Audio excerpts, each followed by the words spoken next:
समर्थ सगळ्यांना। आज आपण इथे मटार पनीर पुलाव बनवणार आहे। त्यासाठी बघा एक मोठ्या साईजचा कांदा उभा चिरून घेतलाय, 2 टोमॅटो घेतलेत मीडियम साईजचे, बारीक चिरलेली कोथिंबीर आहे, माझ्याकडे घरात थोडेसेच मटार शिल्लक होते ते मटार घेतलेत आणि काजू घेतलेत 2 काप करून घेतलेत, 4 मिरच्या घेतलेत मध्ये कापून घेतलेत आणि पनीरचे क्यूब घेतले, 200 ग्राम पनीर आहे हे, आणि आलं आणि लसूण खिसून घेतलेला आहे। तवा गरम करायला ठेवला आहे गॅसवर। आता त्यामध्ये आपण तेल घालून घेऊया आणि तेल गरम होत आहे तोवर आपण इकडे तांदूळ स्वच्छ धुवून त्याला थोडंसं पाणी घालून भिजत घालून घेऊया। इथे मी 1 फुलपात्र तांदूळ वापरलेला आहे, बासमती तांदूळ आहे हा। याला स्वच्छ धुवून आपल्याला एक 10 ते 15 मिनिटांसाठी आपली बाकीची तयारी होईपर्यंत याला भिजू घालायचं आहे, जेणेकरून आपला भात मोकळा होईल। पनीर इथे तेलामध्ये छान फ्राय करून घेतलंय, बघा किती छान गोल्डन ब्राऊन कलर आलाय पनीरला। त्याच तेलामध्ये मी आता इथे काजू घालून घेतलेत। काजू लगेच फ्राय होतात, त्यामुळे काजूला फ्राय करताना गॅस कमी ठेवा। अशा पद्धतीने पनीर आणि काजू आपलं फ्राय झालेलं आहे आणि इथे तुम्ही पाहू शकता आपल्या मटार पनीर पुलावची पूर्ण तयारी झालेली आहे। आता आपण गॅसकडे जाऊया आणि गॅसवर कुकर ठेवून घेऊया। इथे बघा मी कुकर गरम करायला ठेवलाय, त्याच्यामध्ये मी 2 मोठे चमचे साजूक तूप घालते। हे तूप घरी बनवलेलं आहे। तुम्हाला जर तूप कसं बनवायचं याचा व्हिडिओ बघायचा असेल तर मला कमेंट करून नक्की सांगा। अशा पद्धतीने मी इथे 2 मोठे चमचे तूप घेतलंय, त्याच्यामध्ये आपल्याला खडे मसाले घालून घ्यायचे। तिथे मी 4 लवंगा, 4 मिरे, 2 हिरवी वेलची, दालचिनीचे 2-3 तुकडे, थोडंसं जिरं आणि तमालपत्र एवढा खडा मसाला घेतलाय। जेवढा माझ्याकडे अवेलेबल होता तेवढा घेतलाय, तुमच्याजवळ जो अवेलेबल असेल तो तुम्ही घालू शकता। आता त्याच्यामध्ये मी कांदा घालून घेतलाय, कांदा छान फ्राय होण्यासाठी इथे थोडंसं चिमूटभर मीठ घालून घेतलंय। आता आपल्याला व्यवस्थित कांद्याचा रंग बदलेपर्यंत कांद्याला छान फ्राय करून घ्यायचे।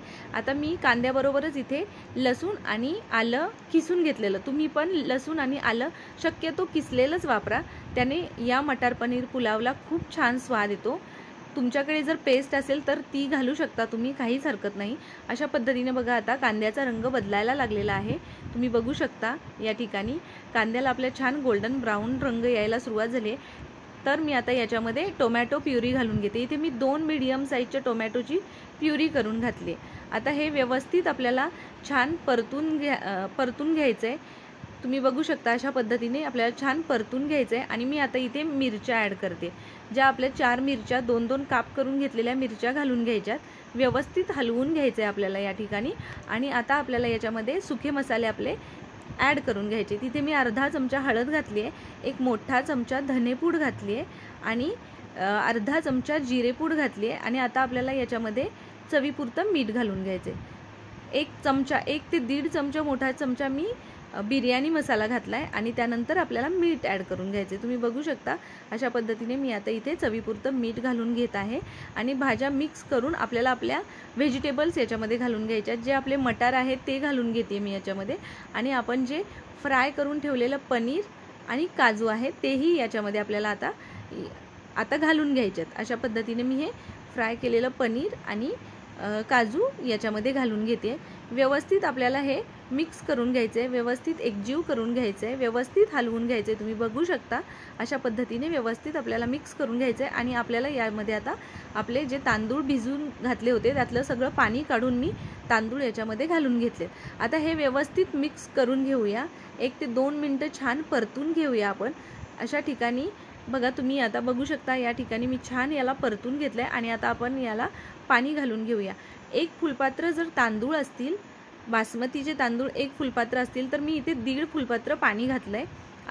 अशा प्रकारे मी आता कुकरचं झाकण लावून घेऊन, तुम्ही बघू शकता कुकर थंड झाल्यावर 2 शिट्ट्या काढून घ्यायच्या। कुकर थंड झाल्यावर आपला मटार पनीर पुलाव रेडी झाला आहे। मी खूप सारी बारीक चिरलेली कोथिंबीर घालून घेते त्याच्यावर। आणि आता आपण याला बघूया की व्यवस्थित किती सुट्टा आणि मोकळा राईस शिजलेला आहे। तुम्ही बघू शकता खूप छान आणि एकदम ज्युसी झाला आहे आपला भात इथे। आणि आता आपण याला सर्व करूया। तुम्ही एकदा नक्की ट्राय करून बघा ही रेसिपी।